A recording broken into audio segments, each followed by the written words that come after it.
Moi, j'ai. Ce sont les Camerounais qui sont en ligne, hein, où il y a le monde. Bah, Moi, je rêvais d'être des Bondien. Africains, on va dire. Moi, je rêvais d'être Bondien, en fait. Je vais le dire comme Ok. ça. C'est génial. Non, mais sérieux, on parle de très tôt, là, très vieux, très jeune. Oui. Moi, j'ai un parcours typique d'un gars qui part d'une petite école d'un village, arrive dans un lycée d'arrondissement et puis va faire la technique dans un lycée à Koumassi. Et ça continue comme ça. Moi, je dirais que c'est un parcours de circonstances. Donc, là, je suis en train de blaguer à la base parce que quand on est plus jeune, on dit tu veux être quoi? Tu veux être président. Oui, Mais président comme de je dis, Quand tu vas en neurochirurgie, tu commences en première année en neurochirurgie. Moi, j'étais en chirurgie générale et je devais basculer en neurochirurgie comme un résident senior. Donc, je me plaçais très haut, je n'avais pas les compétences. Et eux, ils ne savaient pas. J'arrive, la première semaine, deuxième semaine, ah ben, est-ce qu'on a fait le bon choix là?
Bonjour à tous, bienvenue dans cette interview, bienvenue à cette occasion qui est prévue pour le lancement de la chaîne YouTube.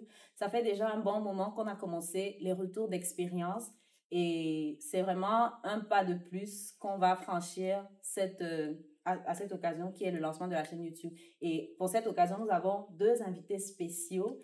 Nous les remercions pour leur présence aujourd'hui. Donc, on va leur laisser l'occasion de se présenter. Avant tout, j'aimerais dire un mot sur ET Community. On va faire un mot rapide. C'est vraiment une communauté, la communauté des ingénieurs, des médecins, des amoureux de la science, de la recherche. La communauté met en lumière l'excellence académique et professionnelle des Afro-descendants, des Africains, à travers le monde. Donc, il y a énormément d'Africains qui brillent par leur excellence sur le plan académique et sur le plan professionnel que la communauté veut mettre en avant. Donc, ça, c'est vraiment un mot rapide. Si vous regardez nos précédentes interviews, vous aurez l'occasion d'aller plus en détail sur ce qu'est la communauté, ce qu'on fait et ce qu'on pourra faire dans le futur. Donc, sans plus tarder, je vais rapidement me présenter et je vais laisser l'occasion à mon copanéliste et également à nos invités de se présenter. Donc, moi, je suis Mégane Doumet. Je suis ingénieure de génie civil diplômée de Polytechnique Yaoundé en 2019 et j'exerce actuellement en tant que coordonnatrice BIM, Building Information Modeling. Donc, c'est ça pour ma brève présentation. Docteur Wilfran, je te laisse l'occasion de te présenter également. Ok, merci Mégane, bonsoir déjà. Moi, c'est Wolfgang Ganou, je suis formé à la faculté de médecine et sciences biomédicales de l'Université de Yaoundé 1, où j'ai achevé mon parcours en 2021. Actuellement, je suis en maîtrise à l'Université de Montréal, maîtrise en santé publique. Donc, comme elle a si bien dit, nous sommes là avec deux piliers camerounais, nos représentants ici. Donc, on va les laisser le soin de pouvoir se présenter pour pouvoir enfin débuter le retour d'expérience d'aujourd'hui. À vous la parole. on en a parlé au médecin. Okay. Il faut qu'on soit en santé. Exact. Mais puisque vous insistez, moi je prends la parole. Moi c'est Dr Nzoku André. Je suis neurochirurgien. Je suis initialement formé au CUS, entre parenthèses, faculté de médecine et sciences biomédicales de l'Université de Yaoundé. Ça fait très longtemps que j'étais diplômé. J'ai également fait une résidence en chirurgie générale dans la même université avant de finalement me retrouver au Canada où j'ai complété une résidence en neurochirurgie et une formation plus approfondie en chirurgie de la colonne et chirurgie de la douleur. Actuellement, j'exerce comme neurochirurgien ici à Montréal. Bonjour à vous tous, je suis très content d'être là. C'est avec plaisir que je vais partager mon expérience. J'espère qu'à la fin de l'émission, on va pouvoir influencer 1 ou 2 personnes. Assurément, ça c'est sûr. Oh bonjour Megan, bonjour Wolfgang, bonjour André. Bonjour tout le monde, moi c'est Eugène Warnigno, je suis ingénieur en télécommunication, en fait génie électrique avec option de télécommunication et technologie de l'information. Formé au Cameroun par en ingénierie, j'ai eu un DUT au Cameroun, j'ai fait ma formation d'ingénieur initiale en Suisse, l'école d'ingénieur de Genève et Polytechnique de Lausanne. Je suis arrivé au Canada, j'ai quand même fait un complément de formation et de spécialisation en énergie électrique à Polytechnique de Montréal et à l'ETS, l'école de technologie supérieure. J'exerce aujourd'hui comme je suis responsable de technologie opérationnelle au service de l'eau de la ville de Montréal.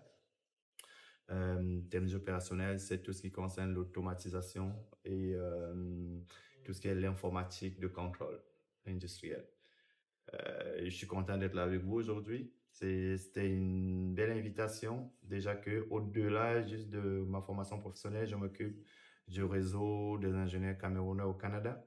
Oui. C'est une initiative justement pour encourager des réussites individuelles des gens formés à l'étranger, et spécifiquement de la diversité culturelle. Donc, je pense que l'échange qu'on va avoir pourrait motiver les autres qui sont là aussi à essayer de continuer à poursuivre leurs rêves, ne pas le lâcher. Et justement être de belles réussites et de bons exemples pour nos communautés. Ok, merci. Merci déjà. Vos présentations sont vraiment impressionnantes. Donc, on n'en attendait pas moins vu vos profils. C'est vraiment, c'est déjà du lourd dès la présentation, vraiment. Mais j'aimerais un peu qu'on rentre dans le passé. C'est vraiment de savoir, quand vous étiez petit, quand vous étiez au collège ou même avant, c'était quoi vos aspirations? Est-ce que vous aspirez à être ingénieur de télécommunications et après ingénieur électrique? Ou est-ce que vous voyez, quand vous étiez petit, en tant que neurochirurgien? Donc, je vais commencer par vous, Monsieur Warnigno. Allez-y. Bon, alors, on va le dire. Moi, ce sont des Camerounais qui sont en ligne, hein, où il y a d'autres monde. Moi, je rêvais d'être Paul Biya. Des Africains, on va dire. Moi, je rêvais d'être Paul Biya, en fait. Je vais le dire comme ça, c'est trivial. Non, mais sérieux, on parle de très tôt, là, très vu, très jeune. Oui. Moi, j'ai un parcours typique d'un gars qui part d'une petite école d'un village, arrive dans un lycée d'arrondissement et puis il va faire la technique dans un lycée à Koumassi et ça continue comme ça. Moi, je dirais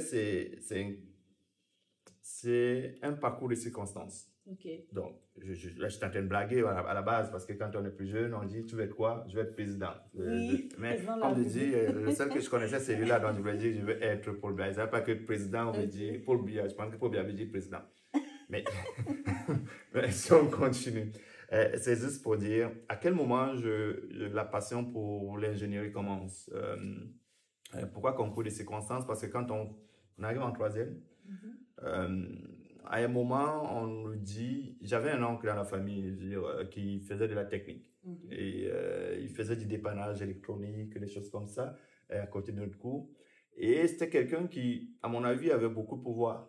C'était le seul qui était capable de faire qu'il y ait l'électricité à la maison, qu'il n'y ait pas d'électricité ou qu'on regarde la télé ou qu'on ne la regarde pas. Donc, ça me tentait à un moment là. C'est une circonstance qui, à la place, j'ai vu que Paul Biya n'était pas assez important. Le gars qui allume la télé ici à la maison là et qui l'éteint, il est important. Je voulais faire comme lui.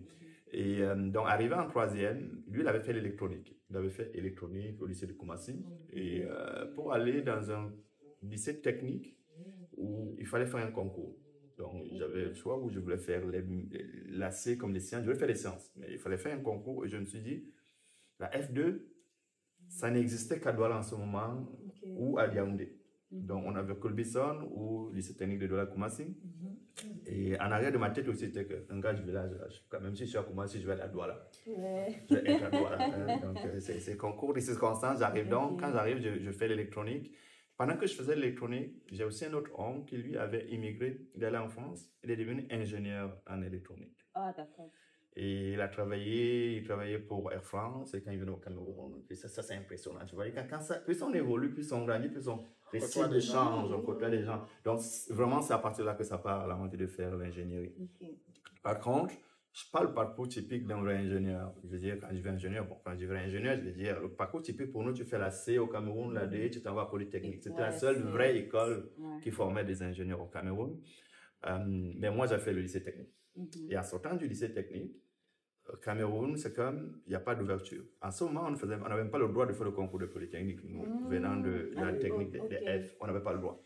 Donc, il fallait que je trouve un moyen de continuer mon rêve, je suis donc allé à limiter de doigts là. Bon, si tu veux, pour faire court, c'est vraiment un concours de circonstances, mais ça vient vraiment à partir du moment où j'ai dit, je veux faire comme mon oncle. Nice, donc c'est vraiment une inspiration, ok, du parcours de votre oncle. Ok, c'est parfait. Oui. Super intéressant. Et vous? Oui, je pense qu'il y a une bonne partie qui a été faite comme lui, comme beaucoup de jeunes de mon époque. On a grandi au village. J'étais au village jusqu'en classe de 5e. Deuxième année ici. Deuxième année secondaire ici. Okay. À l'époque, c'était juste aller à l'école. Si tu arrives à être placé premier, deuxième, troisième, c'est la même chose. À l'époque, il y avait des prix qu'on donnait à l'école. Tu avais le plaisir de remporter un prix Putagram et puis tu étais content. Par la suite, j'étais obligé de rejoindre les parents à Douala. Je suis allé au secondaire au CS de Bonandoumé. Ça, il y a un gros événement qui a vraiment marqué mon existence à ce moment. Quand je suis rendu en troisième, j'ai réussi le BPC. Et l'entrée en seconde, il fallait aller dans un des lycées. Il fallait être sélectionné lycée Joss, lycée Newbell, lycée Polyvalent. Ça se faisait juste sur études et dossiers. Malheureusement, j'avais eu un 9, comme on disait dans le temps, là, 9,80 quelque chose. J'avais pourtant réussi le BPC. Je ne pouvais pas reprendre la troisième, mais j'avais demandé à aller au lycée Newbell, mais on m'a refusé. Je me suis retrouvé à la rentrée sans école, à la maison. Ma pauvre même dire, tu vois, quand on te demande d'aller à l'école, tu ne veux pas y aller. Je suis resté. Elle est allée voir le directeur, le proviseur du lycée à cette époque. Il dit, écoute, madame, retournez chez vous. On va revoir la liste des étudiants, les élèves en seconde. Et puis, je pense que je vais ajouter quelques élèves. Je peux dire que j'ai été chanceux parce qu'à l'époque, il fallait pas négocier vraiment. Elle me dit, quand je regarde les notes de ton fils, probablement, s'il y a une personne que je vais prendre, c'est sûrement lui. Donc, on retourne à la maison. Et puis, dans 2 semaines, on va ressortir notre liste.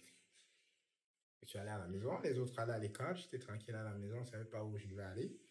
Puis, heureusement, la liste est sortie, mon nom j'ai été repêché, si on peut dire. Nice. Je pense que depuis ce jour-là, j'ai compris que là il fallait travailler. Oui. Ça a changé ma vie. Ok. Depuis ce temps-là, moi, la seule chose, c'était il faut que je me donne toujours les chances de ne pas être parmi les recalés. Là. Et puis, seconde, première, terminale, il fallait aller vite. Je suis allé vite. Seconde C, première C, terminale C. Donc, à partir de ce moment, il faut être parmi les meilleurs. Terminale C, à l'époque, à notre époque, ça c'est les années 90. Un gars de terminale C, de lycée Newbell, qu'est-ce qu'il fallait faire? Soit aller à Polytech, soit on visait Polytech de Paris. Okay. Mais malheureusement, je n'avais pas les moyens financiers pour aller là. Moi, je voulais être pilote d'avion. Ok. Et puis, il n'y avait pas beaucoup de chance pour être pilote d'avion. Mais comme j'étais toujours... j'aimais le défi, j'ai dit, je n'irai pas à Polytech comme tous les gars de terminale, je vais aller au CUS. Malheureusement, en terminale, j'ai fait l'examen, je n'ai pas réussi. J'étais tellement fâché. Je suis allé à l'université de Yaoundé. J'ai fait une année en physique. Et c'était les années difficiles à l'université. C'est là où il y avait la grève des étudiants. Et okay. Je me souviens, on est allé faire l'examen de juin avec les gaz lacrymogènes. On est entré au campus. Là, pour ceux qui étaient là-bas, heureusement, voilà un autre concours de circonstances. Le concours du CUS cette année-là devait se faire après les examens de juin de l'université, après les résultats de bac. Ça veut déjà comme une barrière. Il y avait une présélection avant de faire ces examens-là, Polytech, CUS, ainsi de suite. C'est comme ça que j'ai fait le CUS et je l'ai réussi. Ben, à l'époque, quand je rentrais, je disais non, je vais être parmi les élites. Les élites au Cameroun, à l'époque, c'est rentrer au CUS, aller à Polytech et peut-être à l'école normale. Oui. Ben, si je rentre au CUS, ben, je suis dans l'élite. Et c'est comme ça que je suis allé. Ok. Puis je me suis retrouvé là. Ben, une fois là-bas, il fallait voir est-ce que je reste médecin de famille ou est-ce que je vais être spécialiste. Ça encore, c'est un autre défi. J'ai travaillé là, après la formation, on était obligé d'aller travailler. Il fallait rendre à la population ce qu'ils t'ont donné, c'est-à-dire aller travailler en périphérie.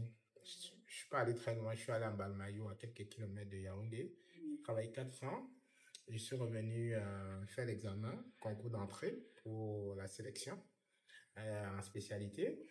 Je suis classé assez bien, qui me permettait de choisir ce que je voulais. Et j'ai choisi chirurgie générale. J'ai complété la chirurgie générale et puis j'avais déjà les projets de partie du Pérou. Je me suis retrouvé au Canada. Pendant ma formation de chirurgie générale, c'est là que je me suis vraiment intéressé à la neurochirurgie parce que moi, j'ai toujours voulu être dans l'élite, là. Et puis, j'ai dit, ça, c'est la spécialité d'élite. Ok. Recherche de l'excellence, toujours au top. Ok. Et c'est comme ça, une fois ici, bien évidemment, c'était très, très, très difficile. On avait une place par université, Québec à l'époque. J'ai présenté ma candidature, elle a été retenue. Je me laisse les détails de tout ce que j'ai fait entre-temps là, pour pouvoir avoir une bonne candidature et puis pour pouvoir présenter ma candidature.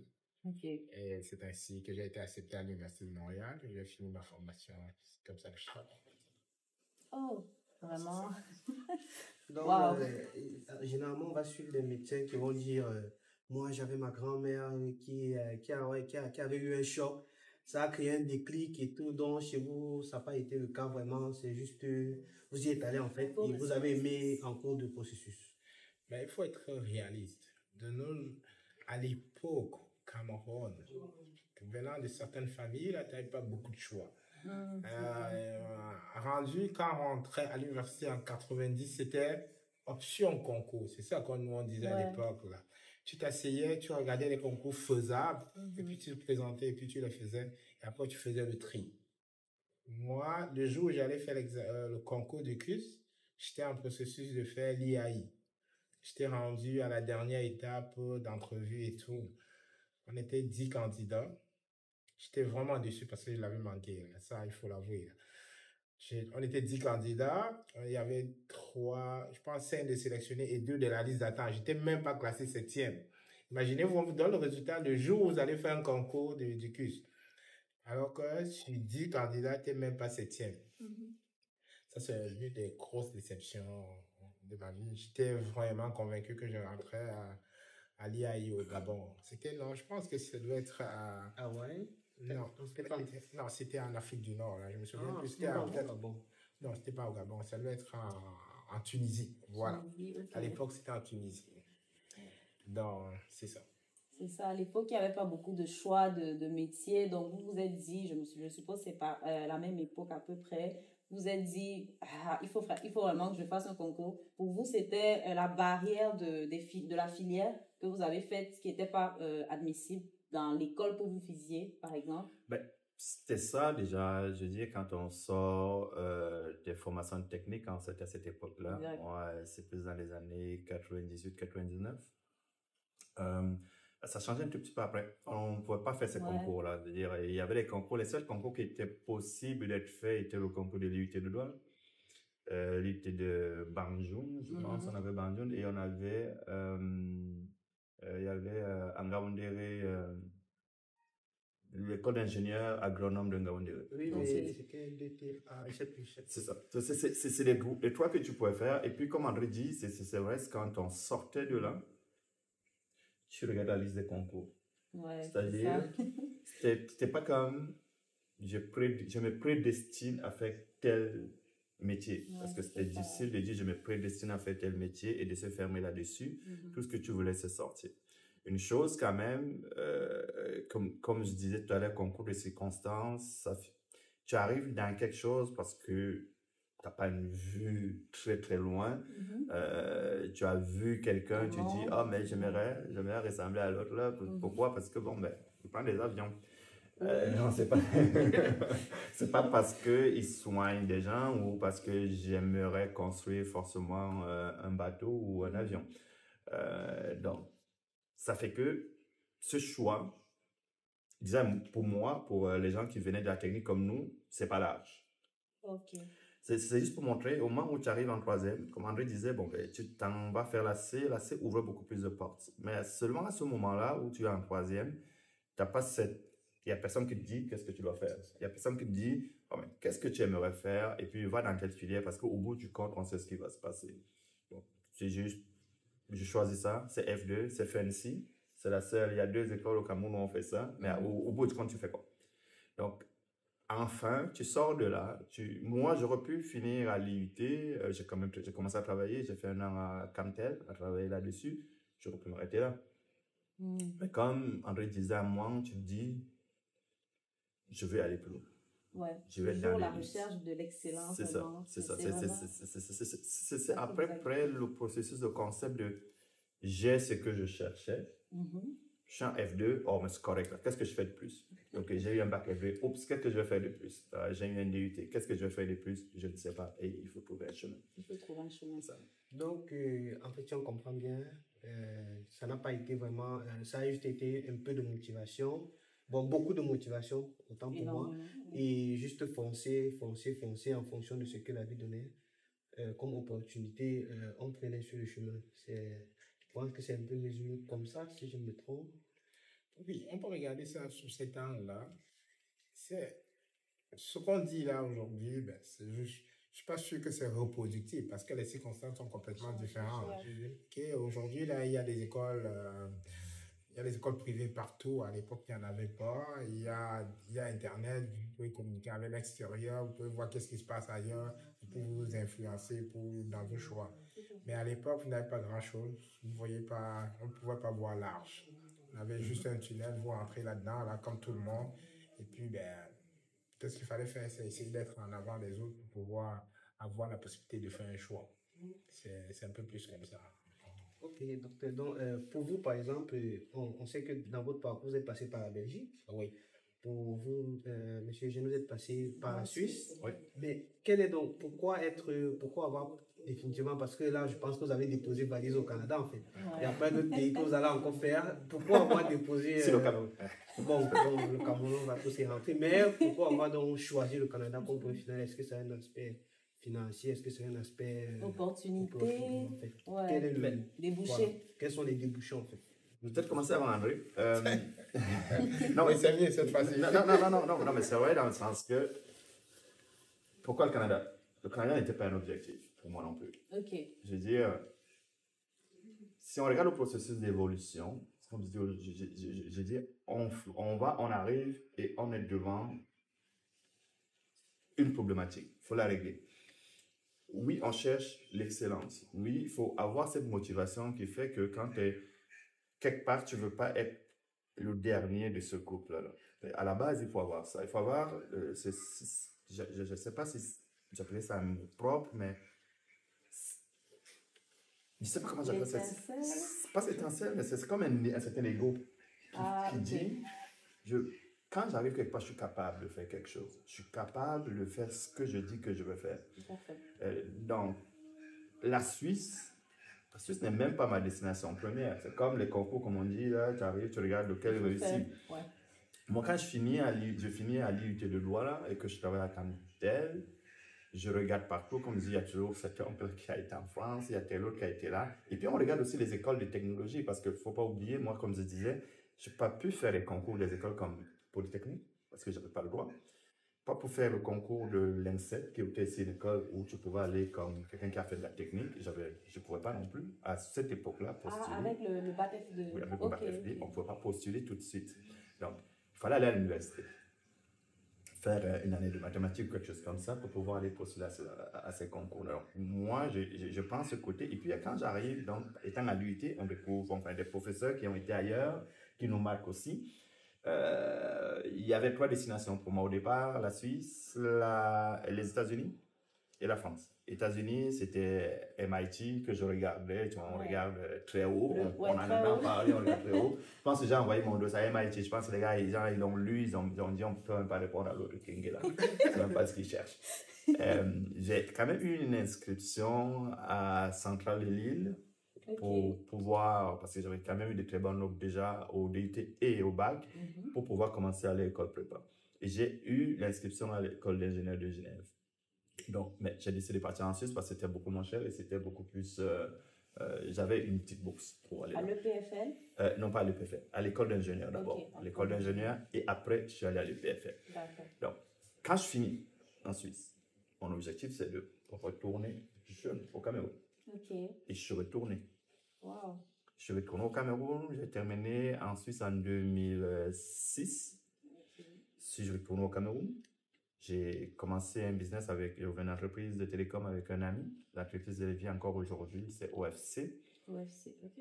Mais la difficulté que j'ai eue, c'est que pour aller trouver, c'est quand tu t'en vas ailleurs et que tu as vu la façon de fonctionner, tu as travaillé, parce que quand j'ai fini quand même en Suisse, mes 2 stages, un je l'ai fait à BNP Paribas, l'autre à l'UBS en Suisse, de travailler avec du monde, de voir comment ça fonctionne. Quand tu reviens, je pensais que j'avais parce que j'avais à Campbell, j'avais quand même des entrées, mais non, c'est plus la même chose quand tu reviens pour chercher des marchés, pour faire des choses, ce qui fait que c'était compliqué.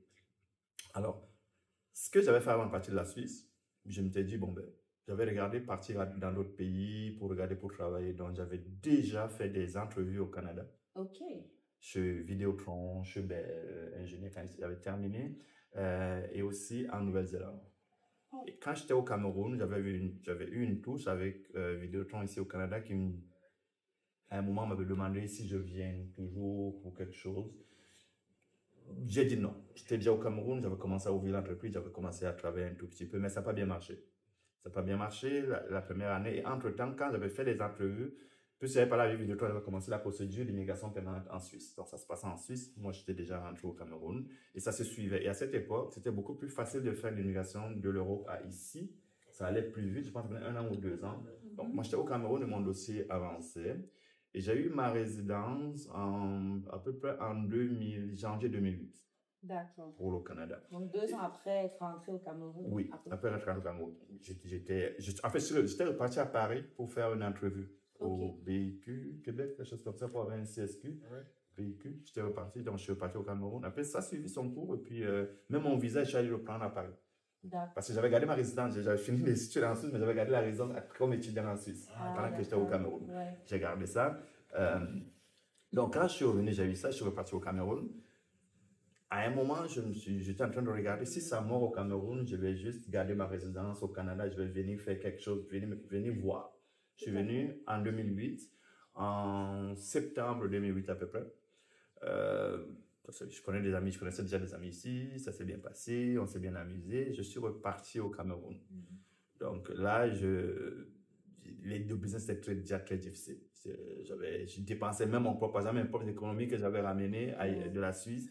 Je commençais à être à zéro là. Wow. Mais restait pas assez pour payer un billet d'avion pour partir au Canada. Et je peux te dire que quand j'ai décidé en janvier 2009 que non, mais finalement je vais partir, j'avais plus beaucoup d'argent pour payer mon billet d'avion.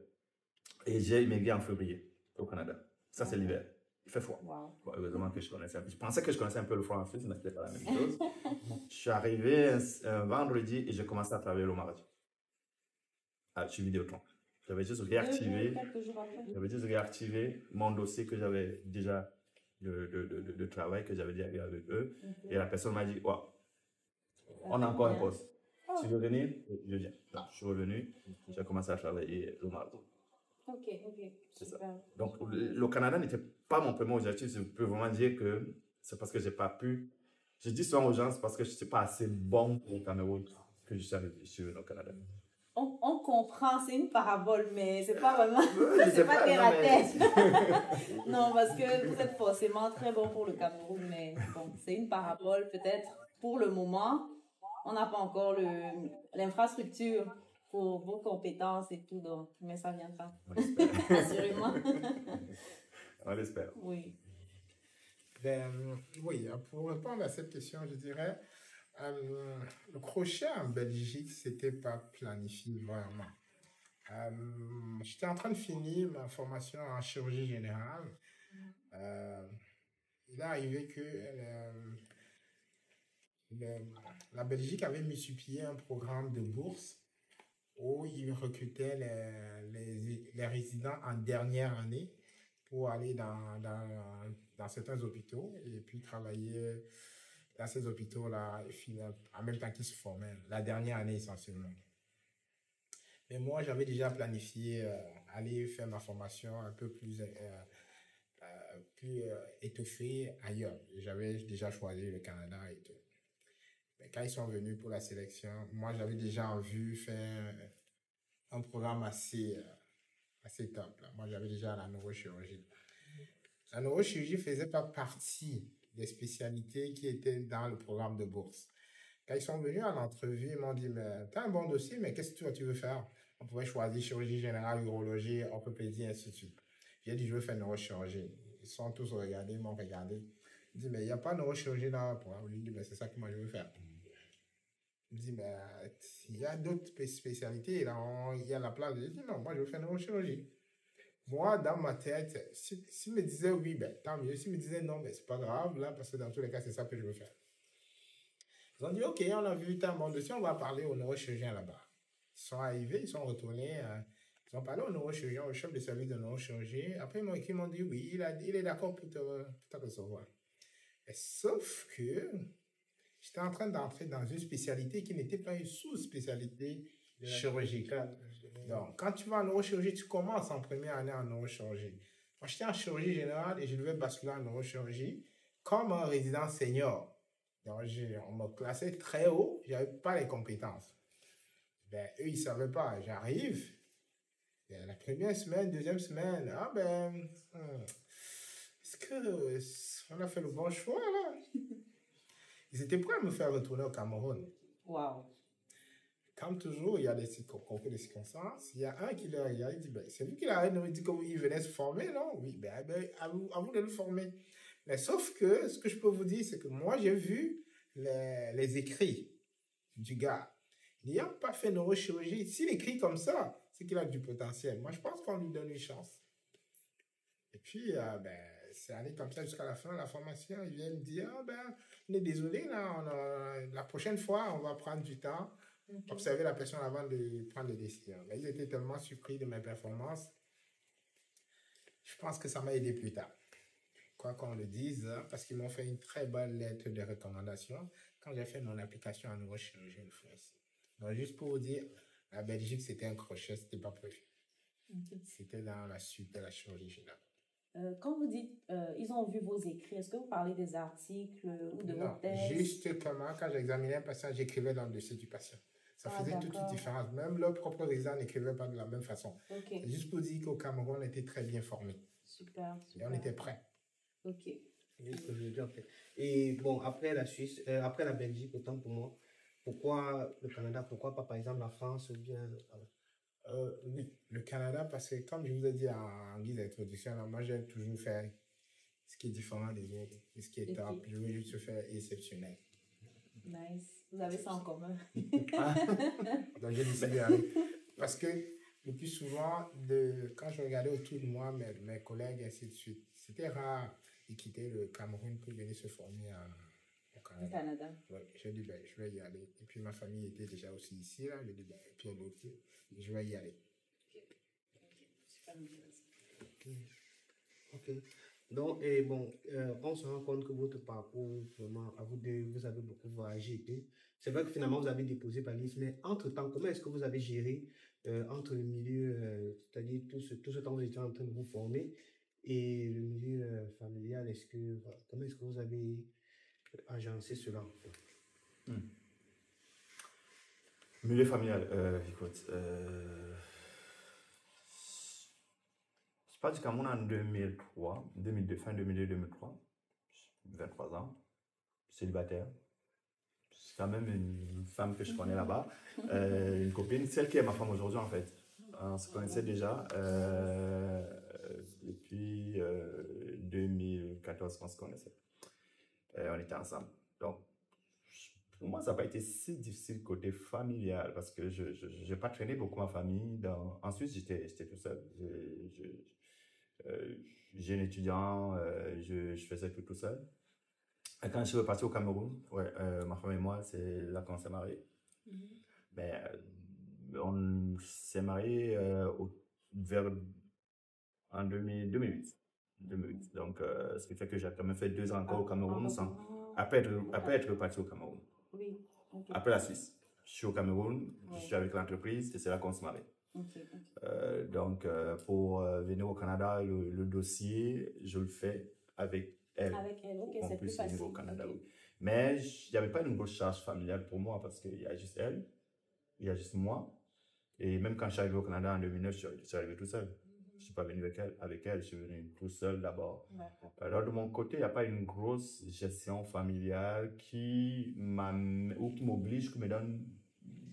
J'avais plus de liberté, qui me donne des contraintes. J'avais plus de liberté, j'avais plus de facilité de ce côté-là. J'ai pas été très précoce, ça fondait une famille. Écoute, ce qui fait que j'ai pas eu cela à traîner jusqu'à ce que j'arrive au Canada. Mes enfants, je les fais au Canada.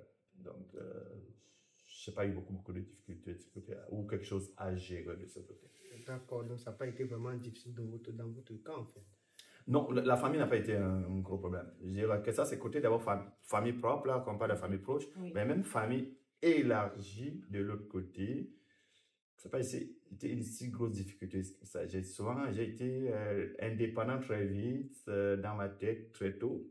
Ce qui fait que... détaché des parents, détaché de... non seulement détaché des parents, mais j'en faisais beaucoup à ma tête. Donc, ce qui fait que mes choix ont toujours été mes choix. J'ai toujours dit, et ça a été un gros débat avec mes parents. Quand je choisis de faire quelque chose, c'est moi qui ai choisi. J'écoute des conseils, mais je suis un peu têtu, j'étais un peu têtu, un peu fonceur. Et comme je dis, aller en Suisse et tout ça, mon père l'a su, je pense, 2-3 semaines avant. Wow.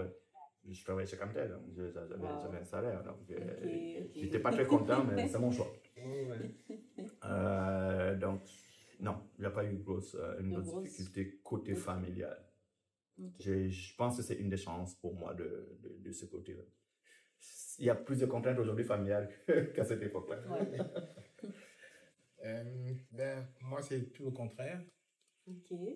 J'avais une charge familiale, mais je veux dire aussi que c'était aussi une charge d'avoir une charge familiale parce que ça te montre un degré de responsabilité et puis ça t'impose une certaine discipline.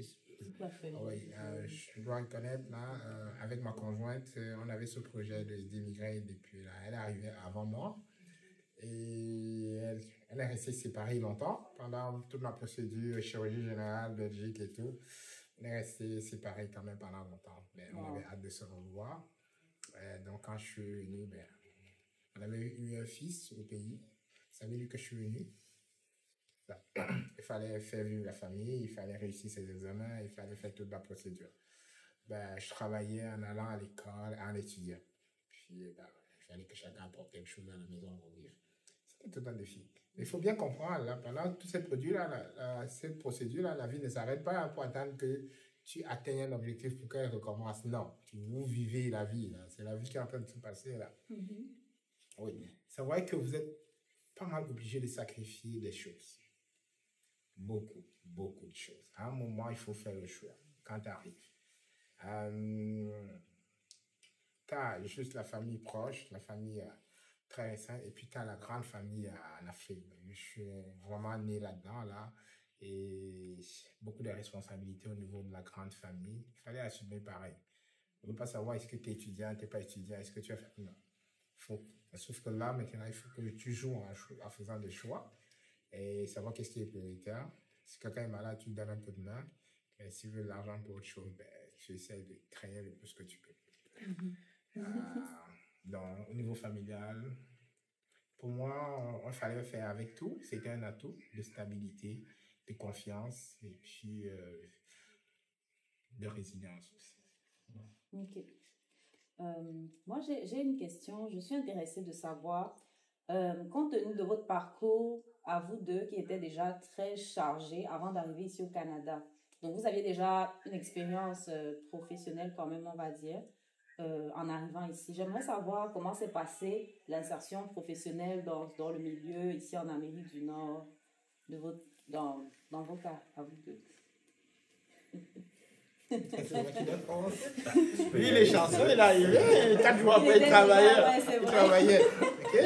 Je pense que si je dis la même chose, les gens ils vont sûrement fermer la connexion et puis ils vont partir. Non, mais peut-être que je vais commencer, parce qu'il faut clarifier quelque chose. Oui, moi, 4 jours après, je travaille. Même pas. Oui, 4 jours après. 3 jours, ouais. 3 jours, 4 jours, je travaille. Mais toujours est-il que je ne travaillais pas comme ingénieur. Ouais, il faut l'autre. Ok. Il faut le savoir. J'étais rentré technicien. Parce que j'avais mon diplôme d'ingénieur et on m'avait fait miroiter que quand tu arrives, tu pourrais travailler comme ingénieur. Mais par contre, pour être comme ingénieur, il faut être à l'ordre des ingénieurs. Ouais. Donc j'ai quand même eu cette difficulté qui fait que je peux revenir en arrière. Pourquoi en fait en Suisse aussi, je retourne au Cameroun. C'est vrai que je voulais retourner au Cameroun. Mais en terminant mes études d'ingénieur, quand je terminais à l'IG et je suis allé à Polytechnique, j'ai fini avec la spécialisation. En terminant, une des choses qui m'a marqué, c'est que je ne connaissais pas d'ingénieur camerounais en Suisse qui avait terminé ses études et qui travaillait. En Suisse même? Oui. Ok. Je ne dis pas que ça n'existait pas. Je dis que je n'en connaissais pas. Ce qui fait que, bon, après je me dis, ok, finalement, je sais que comme je n'en connais pas, c'est sûr qu'il n'y en a pas. Vous savez, on reste dans son petit cocon, on disait ça ici au début, on reste dans son petit cocon, on se dit, si j'en connais pas, c'est que ça n'existe pas. Donc, qu'est-ce que je fais? Je vais retourner au Cameroun, je vais aller faire l'entrepreneuriat. Quand j'arrive au Canada aussi, je ne connais pas le réseau des ingénieurs camerounais, ni pas le réseau, mais je ne connais pas le milieu des ingénieurs camerounais. Je n'en connais pas. Tout ça, je ne connais pas. Et puis, j'ai gardé dans l'idée que, même s'il y en a, je ne veux pas les connaître, dans l'idée que ce que j'ai vécu en Suisse. Ça veut dire, pourquoi il y a... j'ai quand même suivi l'histoire des secteurs en Suisse, c'est-à-dire les ingénieurs finissaient leur formation, ils arrivaient, ils avaient un bon travail, ils allaient en périphérie des villes. Et puis, ils étaient confortables, et puis on ne les voyait pas dans les villes, on ne les voyait pas. Donc, ce qui fait que quand j'arrive ici, je n'en connais pas et je veux m'inscrire à l'ordre des ingénieurs. Donc, le parcours est quand même typique à partir de ce moment-là, il y a quand même un bon défi. Quand je m'inscris à l'ordre des ingénieurs, une des choses à laquelle je fais face, c'est que les diplômes de la Suisse, c'est pas parce que c'est la Suisse, n'avaient pas une reconnaissance au Canada, au ministère, on peut le faire, mais à l'ordre des ingénieurs, il n'y avait pas d'entente. Wow. Donc, ce qui fait qu'on analysait ton dossier comme tout le monde. Et on te sortait des cours que tu devais faire.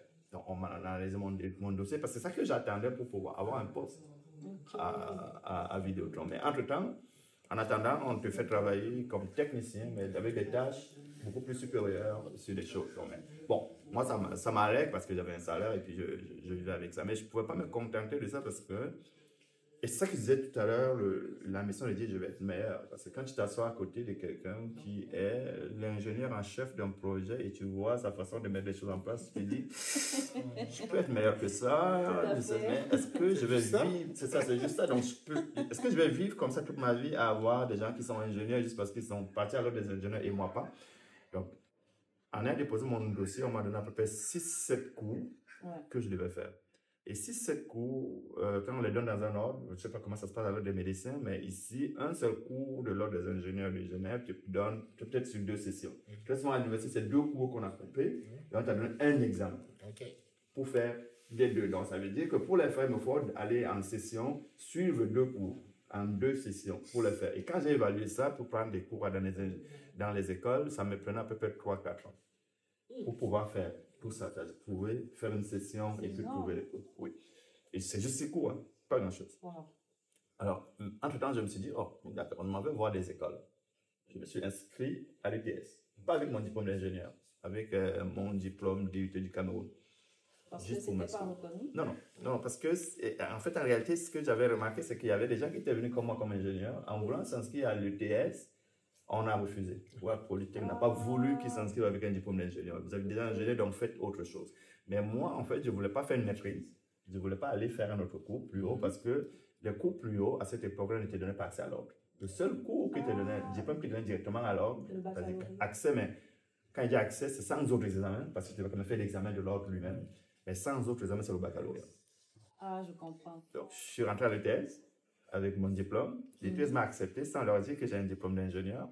Quand ils m'ont accepté, c'était la session d'automne. J'ai décidé de ne pas commenter à l'automne. Et je leur ai envoyé maintenant mon dossier d'ingénieur avec tous les cours que j'ai fait. Pour la reconnaissance. Pour la reconnaissance. Et là-dedans, j'ai obtenu à peu près 75 crédits, 75 à 80. Un bac, c'est 120 crédits. C'était 120 crédits à cette époque-là. À peu près 75 à 80 crédits. Et ils m'ont reconnu 6 mois d'expérience. Parce que là aussi, tu dois faire des stages. Ce qui fait qu'au final, ça m'a fait 1 an de formation pour avoir un bac du Canada. Donc, j'ai un bac de DTS. Et j'ai profité du fait de faire ce bac-là pour aller m'inscrire à Polytechnique, faire une spécialité. C'était l'Institut du génie de l'énergie électrique qui est géré par Hydro-Québec. D'accord. Ici, en fait, c'est comme un pré-emploi que tu vas faire chez eux. C'est comme un petit concours. Et on prend certaines personnes. Là où ça a été un parcours de combattant, comme André disait tout à l'heure, quand tu arrives quelque part et qu'on dit on prend les gens. J'ai été accepté, je pense, 2 jours avant que les cours ne commencent à l'automne parce que j'avais été refusé avant. Pourquoi j'avais été refusé avant? Parce qu'on disait que j'avais été formé à l'étranger. Donc, je n'ai pas fait la majorité de mes crédits au Canada. Mais nulle part dans le document, dans les dossiers, quand on monte le dossier, on l'a dit. Donc, je me suis battu, autant avec l'école, autant avec Polytechnique, pour leur dire, si je ne suis pas accepté, ça va devenir public parce que là, j'ai un bon dossier, j'ai tout ce qui... Il n'y a rien qui me refuse. Donc, j'ai été accepté comme 2 jours avant que ça commence. Mais c'est vraiment votre détermination et votre persévérance. C'est ça, mais aussi le fait de trouver que c'était injuste que je n'aille pas là-dessus. Je ne comprends pas pourquoi je suis refusé et je ne vois pas pourquoi. Donc, il y a quand même eu ce parcours avant d'avoir aujourd'hui, d'être accepté à l'ordre des ingénieurs. Fait que, oui, je commençais à travailler tout de suite, mais dans ma tête, c'était pas ingénieur. C'était pas encore... Tant que je n'étais pas à l'ordre des ingénieurs, je n'étais pas ingénieur. C'était ça. C'est ça la difficulté en fait que j'ai en arrivant au Canada. Bon, avant de continuer, donc s'il vous plaît, ceux qui nous suivent se plaignent un peu, si on peut parler un peu plus fort. Ok. Parce que bon, lui en fait, bon, monsieur Jeanne quand même, ça va un peu. C'est moi? Ok, bon. Essayez de parler plus fort là. Quant à moi, l'intégration au niveau médical, à la profession, c'est pas très évident parce qu'on est formé à l'étranger. Ici, on reconnaît juste il y a 2 catégories. Soit vous êtes formé au Canada ou aux États-Unis, on vous classe dans la même catégorie, soit vous êtes formé ailleurs. On vous dit DHCE, formé hors États-Unis, Canada. Et moi, je suis dans ce groupe-là. Qu'est-ce qu'il fallait faire? Il y avait des examens à passer pour être reconnu comme médecin. Et puis passer d'autres examens pour entrer dans l'ordre des médecins. Je peux dire, j'avais quand même le contact de deux médecins qui étaient 2 ans avant moi à la faculté de médecine, qui étaient arrivés avant moi et qui avaient déjà commencé à faire les examens. Je l'ai tout simplement suivi, je faisais les examens. Certains, ils avaient déjà réussi, et moi j'ai fait la même chose, j'ai fait les examens. Et avec ça, j'ai pu appliquer pour entrer en résidence. Mais il y a toujours quand même cette difficulté-là au moment d'appliquer. Même si vous avez réussi les examens d'équivalence, ça ne veut pas dire que vous êtes médecin. Il faut que vous rentrez en résidence pour vous former, soit en médecine de famille, soit en spécialité. Mais maintenant, le plus dur, c'est de rentrer, de prouver que vous êtes médecin et que vous êtes capable de faire une formation comme celle-là. Et c'est ainsi qu'il y a toute une procédure. Malheureusement, ce n'est pas un concours, vous devez aller faire un examen et puis vous allez vous classer. Non, on étudie votre dossier. Et vous appliquez, vous êtes en concurrence avec beaucoup d'autres candidats. Les candidats formés ici, les candidats formés à l'étranger. Et ça, c'est très, très compétitif. Je peux dire, déjà, mon passage en Belgique m'a aidé parce que j'ai eu une bonne lettre de recommandation. Ils étaient surpris. J'ai pu faire entre-temps une maîtrise en sciences cliniques, en recherche essentiellement. Et puis ça, c'est deux choses qui ont contribué à mon succès. À l'époque, à chaque université, il y avait une place pour la neurochirurgie. J'étais moi-même surpris d'être accepté à cette époque-là. Donc, c'est comme ça que je suis rentré en résidence. Et puis, une fois que vous êtes en résidence, vous suivez le flot. Il faut réussir ces examens, il faut réussir les évaluations jusqu'à la fin de la formation. Vous allez passer l'examen de l'ordre des neurochirurgiens. Ça encore, c'est une autre paire de manches. Ouais. Une fois que vous avez réussi cet examen-là, il faut vous trouver un endroit pour travailler. Bon, c'est vrai qu'une fois que vous réussissez l'examen de l'ordre, ça veut dire que vous pouvez exercer comme neurochirurgien au Canada. Et le Québec, normalement, a un plan d'effectif des médecins. Et puis, vous allez appliquer à l'endroit où il y a un poste libre. Bien évidemment, même à ce niveau-là, si vous avez plusieurs autres candidatures, vous devez être toujours en concurrence. Là. Donc ça ne s'arrête pas. L'intégration, c'est continuer à se battre. Donc c'est continuer en fait. Effectivement, c'est continuer. Parcours du combattant. Moi, je peux y aller. Oui, vas-y. Petite side note avant ma question, c'est vraiment pour vous, docteur. Est-ce que ce qui vous a motivé, je dis n'importe quoi, est-ce que ce qui vous a motivé à être neurochirurgien, c'est peut-être en regardant la série Grey's Anatomy, par exemple? Non, je pense pas qu'à l'époque, j'avais le temps de regarder des séries comme voilà. Ça. Non. Non. Ok. Je ne faisais pas partie de Mais j'allais demander,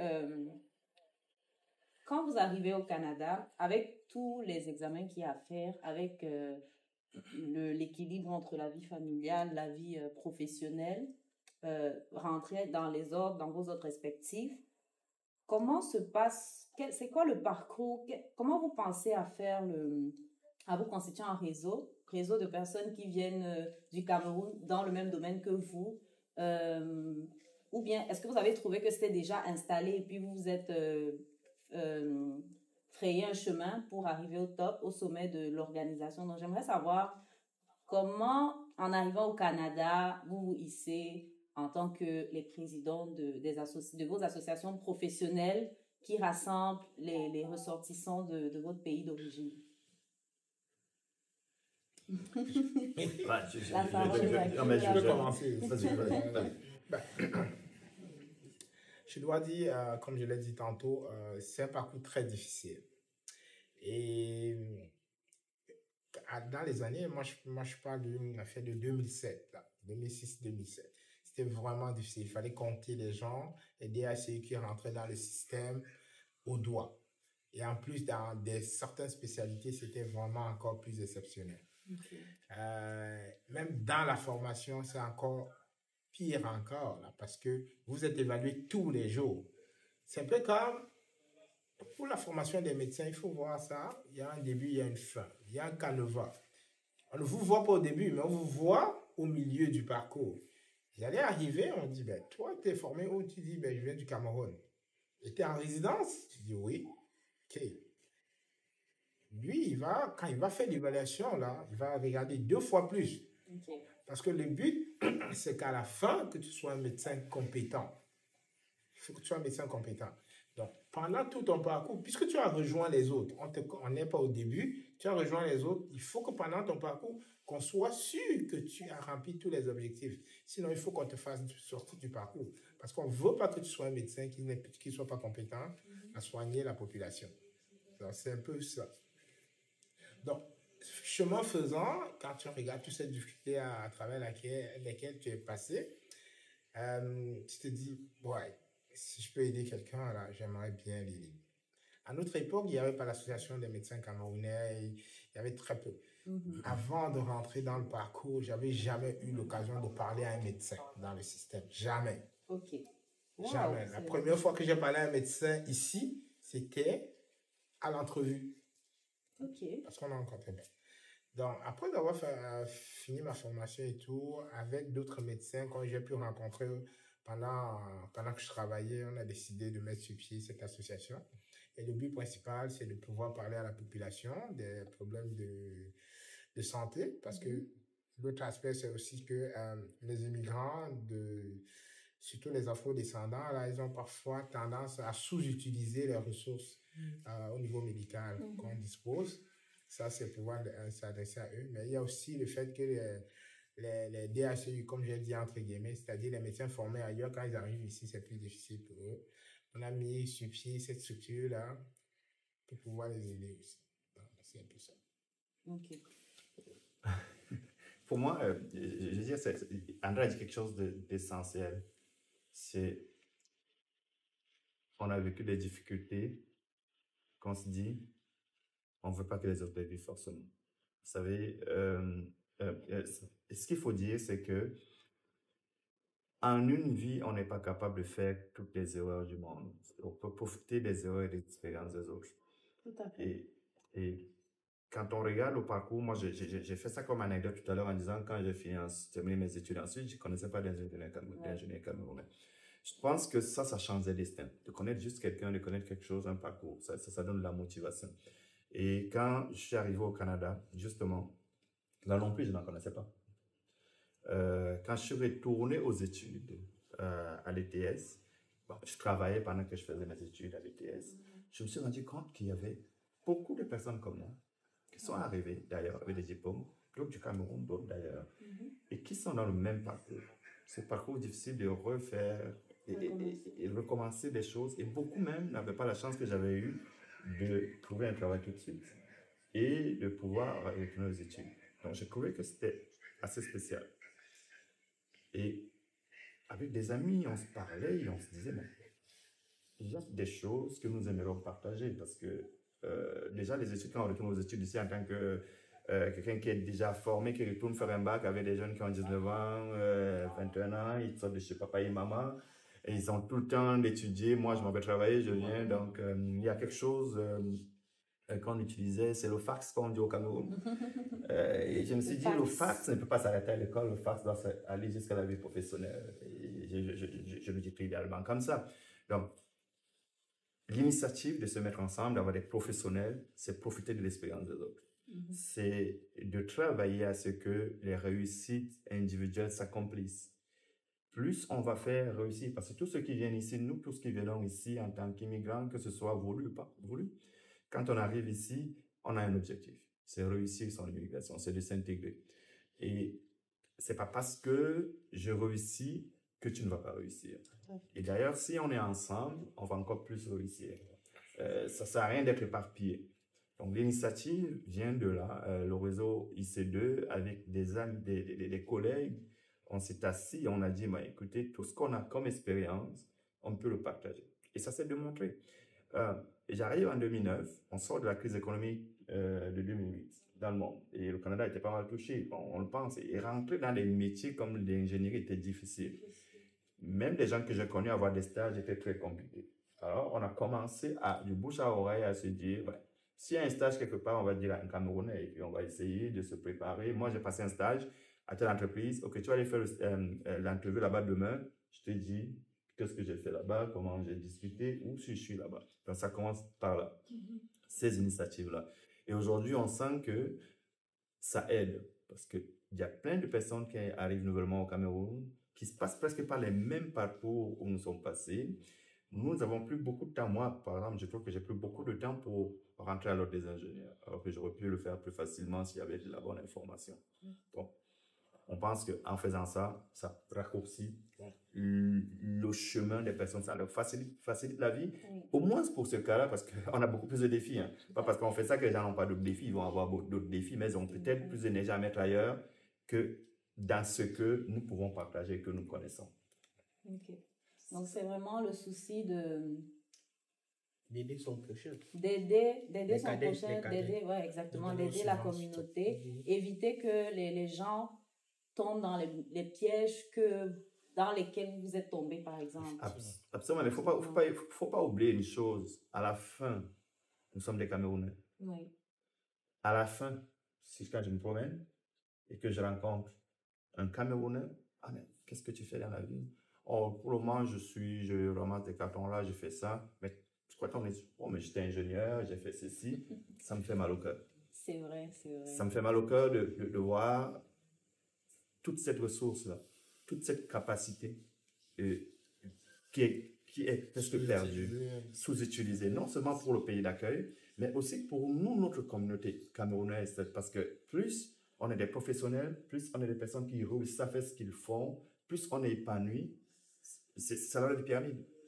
Plus ta base est grande, plus on va atteindre les sommets. Et quand on se promène dans ce monde et qu'on te dit, aujourd'hui, c'est Nganou, t'es Camerounais de Gonfé que je suis Nganou. Quand on dit Eto, t'es Gonfé dit que je suis Eto. Donc, si ici au Canada, on finit par avoir un ministre, n'importe qui, quelqu'un qui réussit dans quelque chose, pour moi, je suis Camerounais, pour moi, ça ressemble à une fierté. On a aujourd'hui, on connaît Makakoto qui a été ministre au Cameroun. Moi, c'est une fierté de savoir que Makakoto a des origines camerounaises. Amina Gerba, sénatrice camerounaise, c'est une fierté. Donc, même si c'est pas nous qui sommes là, le fait qu'on a quand même une grosse base, ça va arriver là et pas seulement pour nous.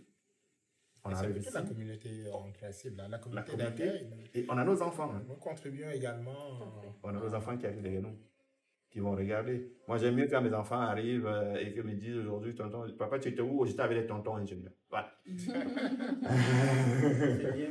Dans leur tête, ils vont savoir que non, mais il faut qu'ils soient ingénieurs. Papa n'est qu'avec les tontons. Ces tontons sont des ingénieurs. Non, mais, alors, docteur, dans votre cas, par exemple, on connaît comment on exerce au Cameroun. La formation au Cameroun, c'est vrai, elle est très pointueuse. Il n'y a rien à dire là-dessus. Mais le cadre éthique au Cameroun, par exemple, il n'est pas aussi strict que celui qu'on peut subir, par exemple, ici, c'est-à-dire que la confidentialité, les plaintes des patients et tout. Comment vous avez pu gérer cette différence entre le Cameroun et ici, en fait, parce que vous êtes intégré directement en spécialisation? Oui. Ça rejoint ce que j'ai dit tantôt, que c'est vraiment un canevas où vous rentrez là-dedans, vous rentrez au milieu. Les autres sont formés déjà dès le début en médecine, là, comment se comporter. Même au moment de la sélection, là, il y a des mini-entrevues où on fait des mises en situation, où on doit être capable où il y a des points où on peut juger comment il peut se comporter devant un dilemme éthique. Et ils sont déjà préparés pour ça. Et c'est très conceptuel. La façon dont vous parlez à un patient ici, c'est pas la même façon dont vous parlez à un patient au Cameroun. Et ça se comprend. Au Cameroun, on forme des médecins pour soigner les Camerounais. Ici, au Québec, on forme des Québécois. On forme des médecins pour travailler au Québec. On s'attend pas à ce que tu t'adresses à un patient de la même façon. Okay? Et les exigences des patients envers le médecin sont différentes ici et versus Cameroun. Donc, c'est tout ça là qu'il faut pouvoir s'adapter en très peu de temps. Et ça, ça fait partie des difficultés que nous traversons parce que faire la médecine, c'est pas juste étudier dans les livres et étudier le corps humain et tout. Là. Non. Il y a beaucoup de compétences qui nécessitent. Il faut que vous soyez capable de parler à quelqu'un. Il faut que vous soyez capable de mettre dans une situation où il doit faire les choix de traitement. Nous, par exemple, au Cameroun, on a l'attitude paternaliste devant un patient, mais ici, non. Non, le patient a le choix de ce qu'il veut faire. Il faut il doit consentir à ce que vous voulez lui faire comme traitement. Il faut que ce soit un consentement éclairé. Chez nous, je prends un exemple tout simple. On évalue peut-être la difficulté ou la gravité de la maladie en fonction du montant d'argent qui va être dépensé. Ta soeur va à l'hôpital et revient, mais qu'est-ce qu'on a dit à l'hôpital? Ah, moi j'ai acheté un médicament de 100 000. Mais qu'est-ce qu'on t'a dit? Mais il m'a prescrit un médicament, ça m'a coûté 100 000. C'est plus comme ça qu'on parle. Mais si, non, mais il faut que tu lui expliques c'est quoi son problème, quelles sont les actions possibles, et puis il va faire le choix avec toi. C'est un peu... Mais ça, on l'apprend pendant la formation. Il faut l'apprendre très rapidement. Ok, et vous, monsieur Eugène, dans votre cas, est-ce que l'intégration pendant le travail, c'est-à-dire pendant que vous essayez de travailler, vous avez commencé à Vidéotron, comme vous l'avez si bien dit, voilà. Est-ce que le comportement dans votre entourage, comment vous avez géré les gens avec qui vous travaillez, voilà. Je vais encore dire que n'ayant pas beaucoup travaillé au Cameroun, mais j'avais quand même l'esprit, je dirais, en études camerounais, je suis formé au Cameroun, donc je suis camerounais de toutes. toute notre culture. Non, mais écoute, il y a un cadre. Quand tu arrives dans les endroits comme ici, dans les métiers, il y a des cadres. Et c'est ce qu'André expliquait tout à l'heure, c'est tu es dans un cadre. Il est difficile de sortir du cadre. Quand tu sors du cadre, tu sens vraiment que c'est comme si tu étais sur une planche. Et si tu mets ton pied du côté où c'est le vide, tu sens qu'il y a un petit déséquilibre. Donc, tu le sens. L'éthique, la façon de travailler, tu le vis tous les jours. Et des fois, la facilité ou la difficulté, ou je dis non, la facilité qu'on a comme Camerounais, c'est que je ne parle pas de tous les Camerounais, mais je pense que la majorité de ceux avec qui j'ai évolué et que j'ai travaillé autour de moi, on a cette capacité de s'adapter facilement. On a vécu tellement de choses difficiles que ce que le cadre nous demande n'est pas si difficile que ça. Ça demande une adaptation. Et cette éthique fait que, comme je disais tout à l'heure, savoir la confidentialité dans les projets, savoir où se limite ta responsabilité, savoir où se limitent tes compétences et tes possibilités, n'est pas forcément dire ben, je peux le faire si tu ne peux pas le faire. Savoir t'engager, c'est important. Donc, le cadre t'amène déjà. Si tu dévies un peu, si tu prends des engagements aujourd'hui et que demain tu n'y as pas répondu, dis-toi une chose, hein, tu le ressens très vite. Tu vas le ressentir. Tu vas sentir que là, je suis sorti du cadre. Oui, c'est vrai, dans les ordres, on fait des cours d'éthique, on fait plein de choses qui sont, c'est des gros livres, hein, c'est de la théorie, c'est plein de choses que c'est sûr que tu me demandes beaucoup de choses, je ne vais pas le savoir, mais c'est le cadre. Il y a un cadre. C'est comme on dit au Cameroun, nous sommes désordonnés, les gens font ceci, mais c'est parce que le cadre, comme exemple, les médecins camerounais sont formés pour travailler au Cameroun. Les conducteurs camerounais sont formés pour conduire au Cameroun. Quand ils arrivent ici avec leur permis de conduire, ils s'arrêtent au feu rouge. Pourtant, Douala, il t'arrête. Moi, quand je parle de Douala, je comprends, non, il faut que je me réadapte. Parce que quand il m'arrête au feu rouge, on me klaxonne. Et puis, il faut avancer. Au feu vert, c'est là que les gars passent. Non, mais c'est ça. Il y a un cadre qui fait que très souvent, ça te prend du temps, mais tu finis par le comprendre, le cadre qu'il faut. Il faut rester là-dedans. Il faut faire vite, là. Parce que oui. là, il faut que tu rentres dans les rangs, comme on dit. C'est ça. Ouais. Ok. Faites dans les rangs. Ok. Pour parler un peu de métier, est-ce que vous pouvez chacun décrire en peu de temps, brièvement, vraiment, vos tâches dans votre domaine de spécialité, le domaine dans lequel vous travaillez actuellement, vos tâches quotidiennes, on va dire, et aussi montrer un peu comment les responsabilités ont évolué au fur et à mesure que vous avez gagné de l'expérience, pour que les personnes qui nous écoutent aient une idée du niveau de responsabilité qu'elles pourraient avoir en se visualisant dans ce métier, par exemple. Qui commence? Allez-y. En tant que neurochirurgien, mes tâches quotidiennes sont évaluer les patients qui nous ont été référés par des médecins de famille ou par d'autres collègues ou par des médecins d'autres spécialités. Quand ils pensent que c'est une maladie qui a trait à ma spécialité. La maladie au niveau du cerveau, au niveau de la colonne vertébrale, au niveau de la moelle. Au jour le jour, il y a des cliniques, là où vous allez évaluer les patients, pour être obligé d'être appelé à l'urgence, pour évaluer le patient parce qu'on juge que c'est urgent. Et à la fin, vous décidez. Le plus souvent, la sanction, c'est soit une chirurgie, soit pas de chirurgie. Quand c'est pas chirurgical, le plus souvent, c'est d'autres spécialités ou peut-être la neurologie. Et quand ça nécessite une chirurgie, là, vous pourrez faire la chirurgie. Vous avez des journées dédiées à la chirurgie. Vous avez un certain nombre de jours par mois, vous devez opérer des patients de façon élective, c'est-à-dire programmée. Et pendant vos gardes, vous pouvez être obligé d'opérer des patients sur une base urgente, dépendamment. Quelqu'un qui a signé dans sa tête, qui a besoin qu'on évacue rapidement, alors vous le faites plus rapidement. Quelqu'un qui a peut-être une infection, qui touche un abcès dans le cerveau, il faut l'opérer rapidement. Quelqu'un qui a une fracture de la colonne, il faut l'opérer rapidement. Ça, c'est ce qu'on fait de façon quotidienne. Et la manière de travailler, c'est que tu as l'obligation de couvrir les gardes, parce que vous êtes un certain nombre, il faut qu'il y ait toujours quelqu'un dedans. Il faut que tu sois clinique, tes journées de clinique, il faut les respecter, tes journées de bloc opératoire, il faut les respecter. Tu peux dégager quelques jours où tu ne travailles pas. Mais il faut bien comprendre, ici, on est des travailleurs autonomes. Tu ne travailles pas, tu n'es pas payé. On te paye pour ce que tu as fait. On ne te paye pas parce que tu travailles à l'hôpital. Non. Tu peux ne pas aller à l'hôpital, c'est pas grave. Là, personne s'en occupe. Là. Si tu n'as rien à faire, ben, tu restes chez toi, mais tu ne vas pas avoir de salaire. De façon globale, c'est comme ça la tâche quotidienne. Là. En termes de responsabilité, ce qui est différent ici, en Amérique du Nord et plus principalement au Canada, lorsque tu as ton diplôme de neurochirurgien, tu es le collègue des autres neurochirurgiens. Il y a au sein de la neurochirurgie des sous-spécialités. Après ta formation, tu peux aller encore faire 1 année ou 2 années pour faire quelque chose de plus pointu, comme juste opérer les vaisseaux, ou peut-être opérer juste la colonne, ou opérer peut-être seulement les tumeurs. Mais une fois que tu as fini, tu as un diplôme, une fois que tu es en train de travailler, vous êtes collègues. Et c'est à toi maintenant de définir tes limites. Si un cas compliqué et que tu ne te sens pas à l'aise, il faut que tu confies ça à quelqu'un de plus expérimenté. Peut-être dans 5 ans, tu seras capable de faire ça.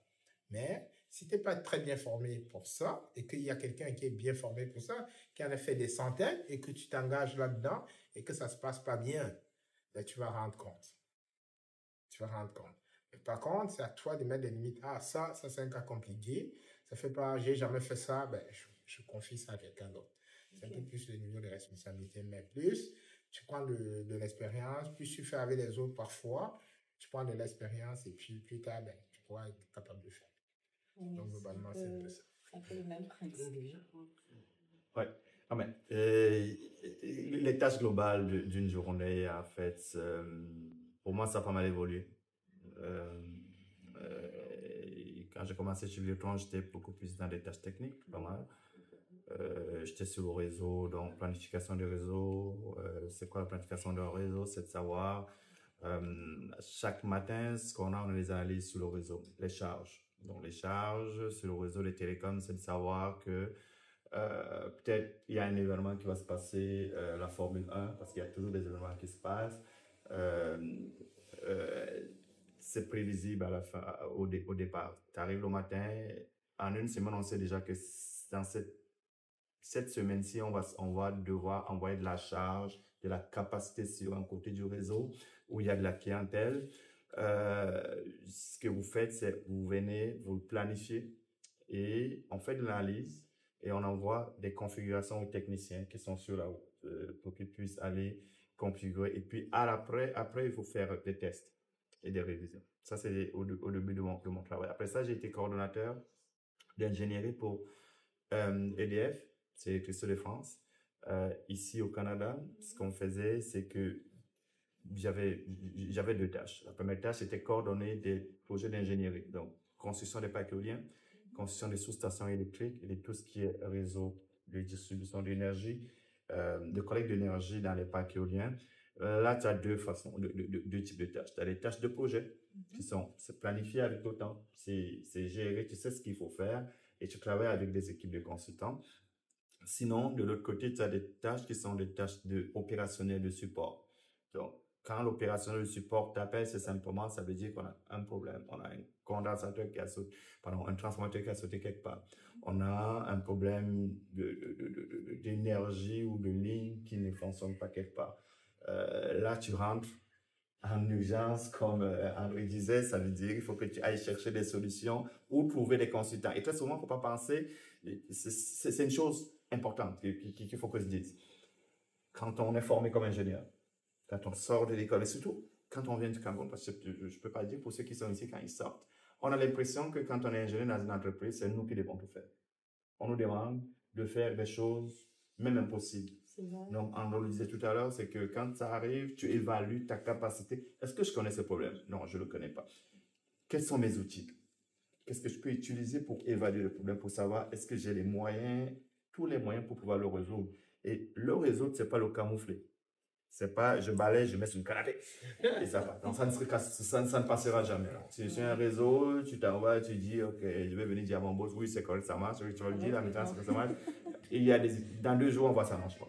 Et il y a quelqu'un qui va venir en arrière de toi, qui est aussi compétent que toi, qui a dit, ah, il n'avait rien fait, la réunion était venue, il a poussé ça sur le truc, et c'est ta réputation. Tu gagneras un travail parce que, ou tu seras embauché parce que tu es compétent, parce qu'on pense que tu es compétent, parce que tu fais des choses, mais tu perdras beaucoup plus, pas par que tu n'es pas compétent, mais parce que tes compétences autres que les compétences techniques sont pas faites. Donc, choisir de ne pas faire ton travail ou de ne pas dire que je ne suis pas capable de faire ça, et c'est tellement mal vu que de dire non, je ne suis pas capable de le faire. Donc, globalement, mes journées, maintenant, à la ville de Montréal, j'ai une équipe de techniciens et d'ingénieurs avec qui je travaille, et une des grosses parties de mon travail, c'est planifier des journées. Il est difficile pour moi d'être encore dans l'opérationnel, mais ça m'arrive. La gestion. C'est ça. La gestion des équipes, ok. C'est ça. C'est plus difficile, mais ça m'arrive quand même toujours de revenir dans l'opérationnel, surtout quand on a des urgences. Moi, je suis au service de l'eau. Service de l'eau, ça veut dire on a la production de l'eau, on a l'épuration de l'eau pour toute la ville de Montréal. Je suis beaucoup plus du côté de l'épuration. Et donc, je supporte toutes les équipes. Mon équipe supporte toutes les équipes d'automatisation. Et tout ce qui a dans la ville de Montréal, ça ne se voit pas. Nous, on est dans le souterrain, mais tout ce qui est consommé comme eau ne va pas directement dans le fleuve. Tout est collecté pour aller dans une usine d'épuration. L'usine d'épuration se trouve à l'est de Montréal. Donc, nous, le travail que je fais avec mes équipes, c'est de gérer toute la communication, tout ce qui est comme objet connecté à l'extérieur. Et chaque jour, on a non seulement l'opérationnel, mais on a aussi des projets. Et on a des ingénieurs de projet, mais des consultants aussi pour pouvoir gérer ces projets-là. Donc, l'évolution en carrière, ça va commencer justement, dépendamment de comment tu commences, ça va commencer par être dans l'opérationnel peut-être, mais avec le temps, dépendamment des choix aussi. Parce que tu peux choisir en ingénierie d'aller dans de la spécialisation et de rester un spécialiste, ou d'aller dans la gestion de projet et d'être un peu plus haut, ou d'aller juste dans de la gestion d'équipe comme maintenant, avec le temps. Ok, d'accord.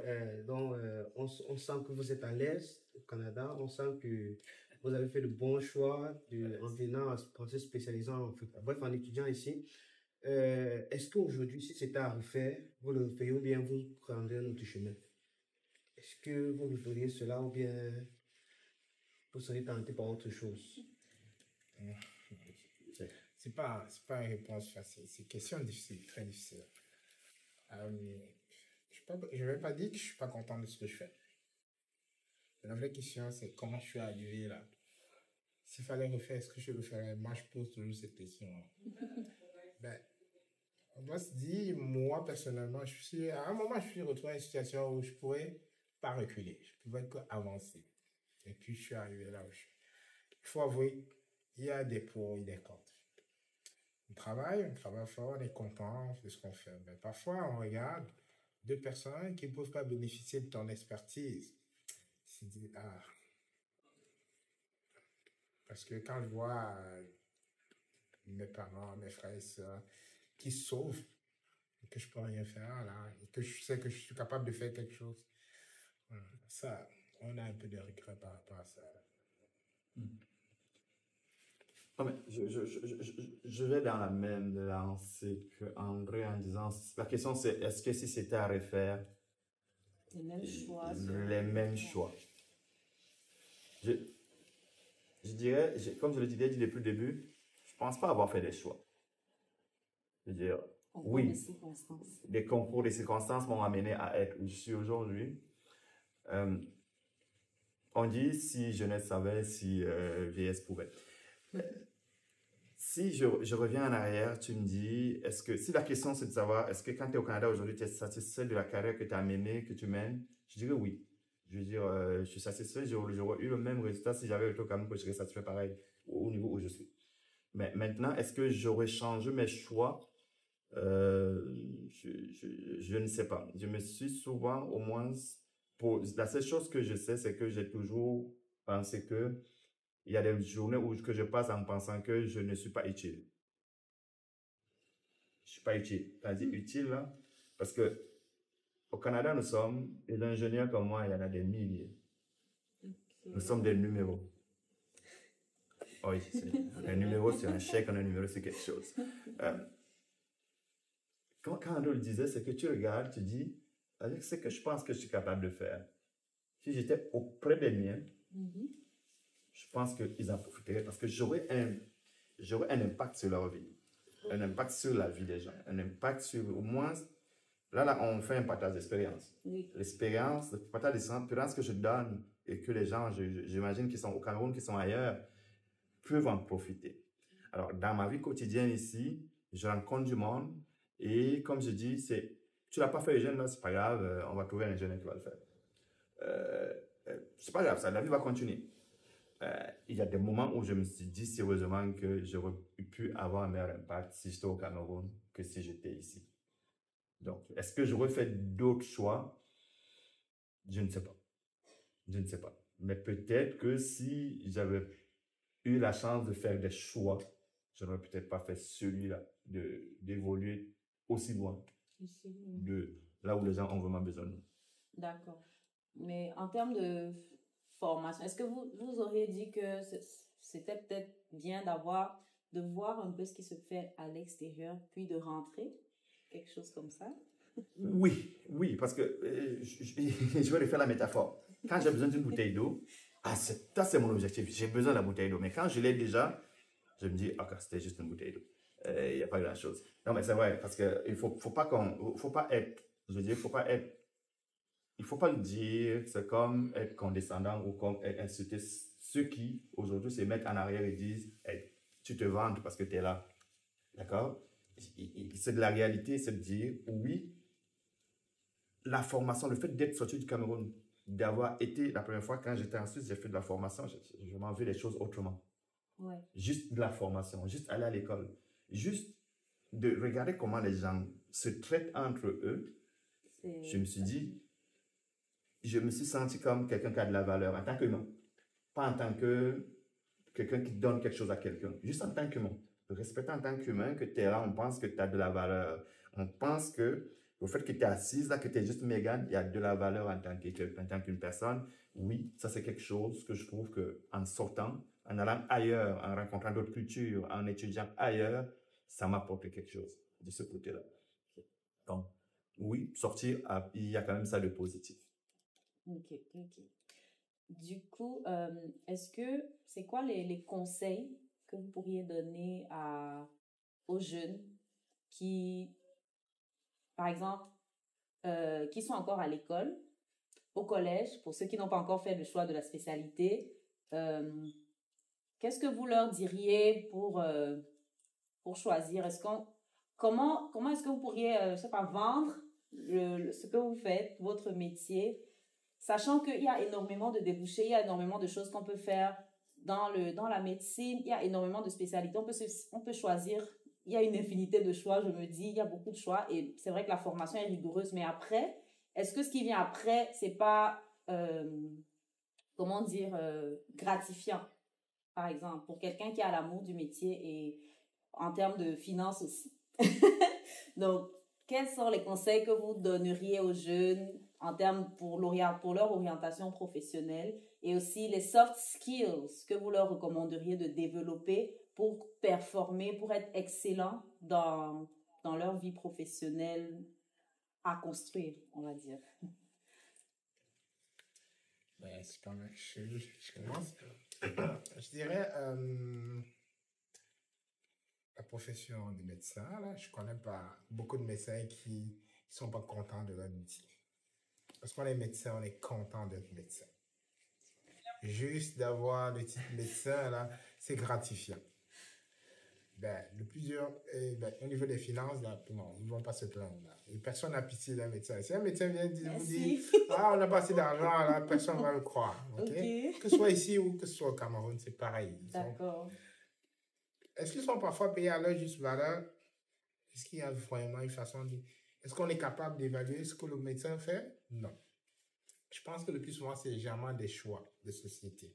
On peut décider de donner un certain montant d'argent à un médecin parce qu'il a fait tel geste. Mais est-ce que ça vaut vraiment ça? Je ne sais pas. Si vous faites un geste et vous sauvez la vie de quelqu'un, combien on peut vous donner pour ça? Je ne sais pas. Ça n'existe pas. La société a décidé, tu as fait ça, on va te donner ce montant-là. Il n'y a pas de façon d'évaluer ça.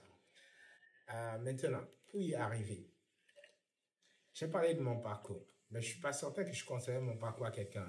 Ce n'est pas faisable. Les circonstances sont comme... Ce n'est pas reproductif. les circonstances sont complètement différentes. Les choses ont évolué, les systèmes ont évolué, tout a changé. Mais ce que je dirais, c'est que pour entrer en médecine, là, c'est un peu comme aller jouer dans le Real de Madrid. Là. Tout le monde commence à jouer au football, au quartier. Là. On évolue progressivement. Au fur et à mesure qu'on avance, on écarte des gens. On écarte des gens, on écarte des gens, on écarte des gens. Finalement, tu te retrouves en première ligue. Je pense que c'est le meilleur championnat du monde.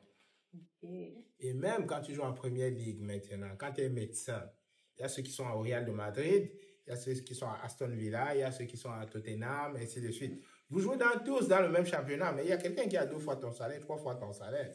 Vous êtes tous médecins. Dis-toi que la première chose, c'est que tu es satisfait de jouer en première ligue.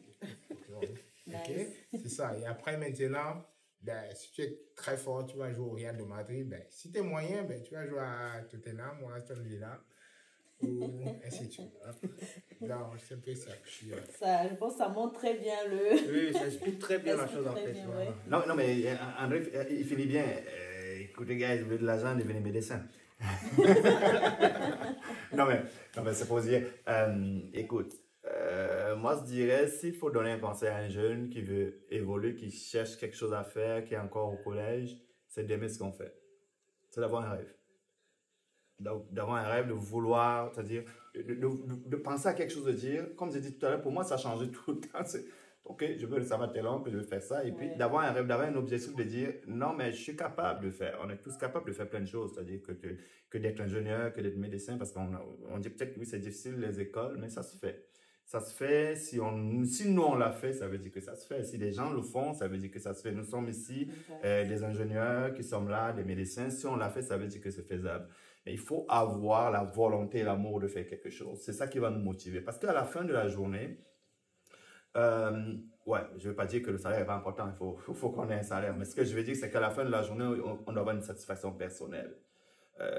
Parce que, oui, on parlait au début ici, il y a des débardeurs au port de Montréal, ils touchent 150, 200 000, 300 000. Ils ne sont pas des médecins, ils ont un bon salaire. Mais il faut qu'à la fin de la journée, quand tu as fini de débarder, de porter tes affaires, tes cartons, que tu sois content de l'avoir fait. André l'a dit, juste le nom médecin à côté de son nom, je pense que c'est beaucoup plus pour lui que avoir un salaire. Et comme je le disais tout à l'heure, quand je suis arrivé ici, je commençais à travailler, je suis venu de temps, il y a des ingénieurs qui sont ici, qui sont pas l'ordre des ingénieurs aussi, mais ils gagnent bien leur salaire, leur vie, mais beaucoup plus. Ok. Nice. C'est juste l'envie, la motivation de dire je suis ingénieur. Donc quand j'arrive, je dis bonjour. Les jeunes vont dire je suis ingénieur.